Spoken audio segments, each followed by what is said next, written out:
Et on poursuit notre petite balade, nous, dans Paris et à la découverte de savoir-faire assez étonnant. La grande maison Christophe Orfèvre, Silver Ever, traduisait argent à jamais. C'est le procédé qu'elle vient de mettre au point.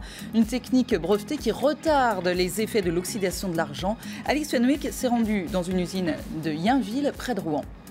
Plateaux, timbales, objets de décoration, tous subissent le même sort, un plongeon au fond du bac pour une électrolyse de 3 minutes, une opération qui va alors les recouvrir d'un film protecteur. Aujourd'hui, c'est 30% de la production qui en bénéficie. Alain Barret, le directeur des ateliers Christophe, a participé aux 3 années de recherche et développement de Silver Ever. Le gros avantage qu'il présente par rapport aux techniques qui sont plus anciennes de protection de l'argent, c'est que jusqu'à présent, les sortes de vernis ou produits tels que le vernis avaient pour principale conséquence de modifier la brillance, la réflectance de nos pièces. Notre dépôt aujourd'hui est complètement invisible et ne change absolument pas l'aspect du produit dans sa brillance. Les pièces ainsi traitées noirciraient environ 4 à 5 fois moins vite selon l'environnement dans lequel elles sont conservées. Fini donc les corvées d'argenterie. Pour autant, toute la gamme n'est pas traitée. Pour les couverts, il n'est pas nécessaire de protéger à l'oxydation, c'est l'entretien quotidien qui le fait.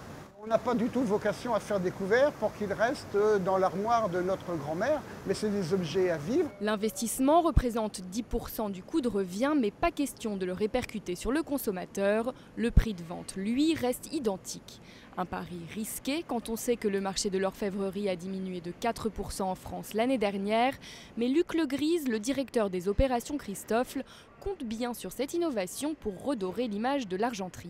On pense conquérir une clientèle plus jeune. On a voulu innover, faire en sorte que nos produits ne soient pas une contrainte mais un art de vivre, accessible dans l'air du temps et surtout ne soit pas facteur de contrainte mais plutôt facteur de plaisir.